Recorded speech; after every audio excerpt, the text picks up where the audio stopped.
$100,000 in January of 2024 has the same buying power as 9,512 cents in January of 1960.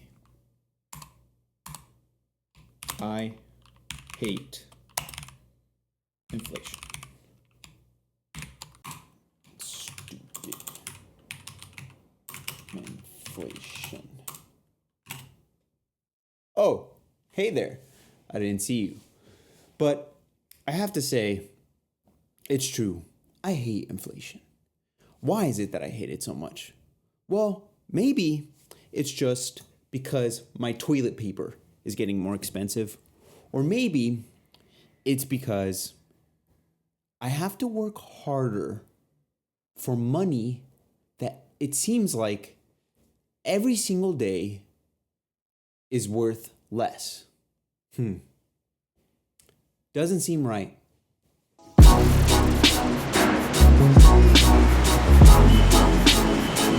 For example, take a look at this set of toothbrushes.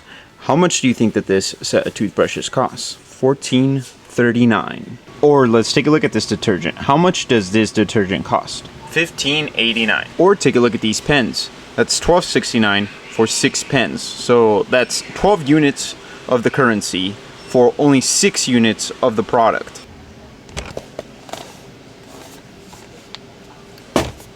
Now, I'm sure that those pens are good, but you're telling me that 6 pens made out of plastic are the same as $12 worth of value?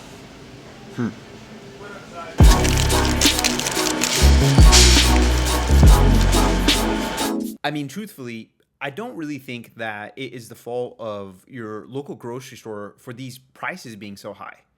The real problem is at the core of the system itself.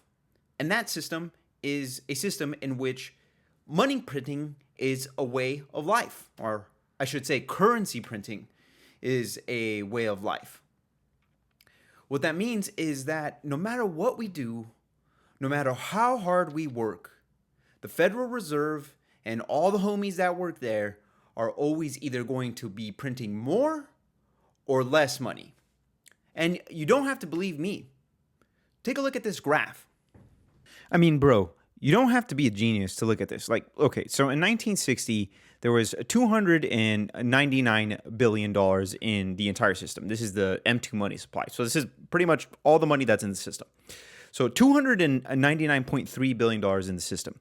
All right. So now let's fast forward over here to, I don't know, let's say 2022, which was just a couple years ago, April 2022. What is that number even? $21,722.3 billion in the system? Is that just the way that it's supposed to work? Bro, you have people working day and night for this money, for this paper. If you guys can't tell, I hate inflation. And I think maybe the reason why I hate it the most is because I know that you're out there, kind of like me, working so hard for something that seems like is just being swept underneath our feet.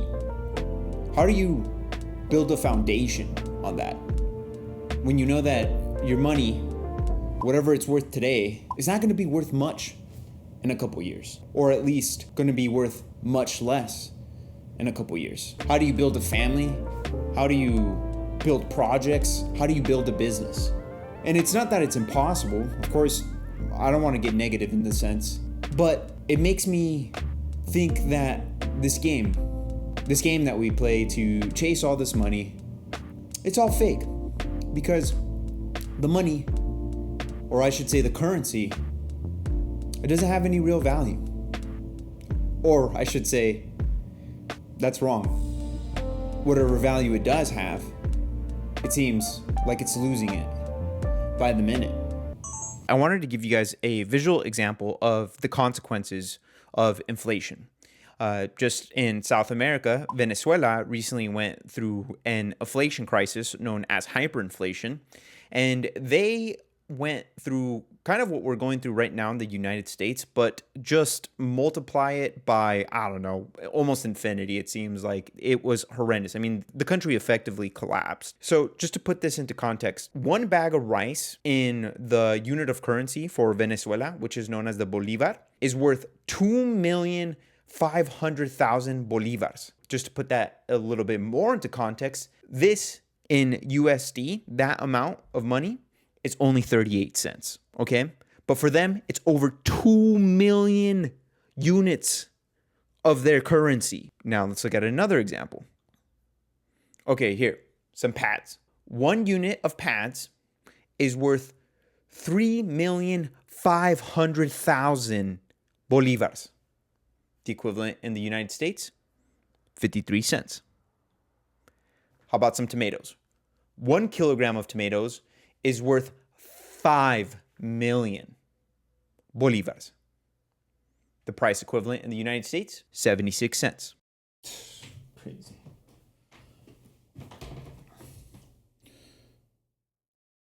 So I hope that example brings some clarity to your mind, and hopefully it makes you think about the system that you live in, where an entity like the Federal Reserve only really has 2 options. It can either print money fast or it could print money slow. And I say quote unquote print because ultimately, if I think about it, they're probably just doing it all on a keyboard. So it's not necessary that they're always printing money, but you know what would be pretty sinister? If they're just hitting the enter button and then poof, all of a sudden digital money appears. That would be something. Okay, where does this leave us off? I think that it makes me think more about when people say, hey, I earn $100,000 a year, or hey, I earn $125,000 a year. Because we're living in an inflationary economy, really that more and more sounds like, hey, I'm racing to keep up with inflation, which is sad.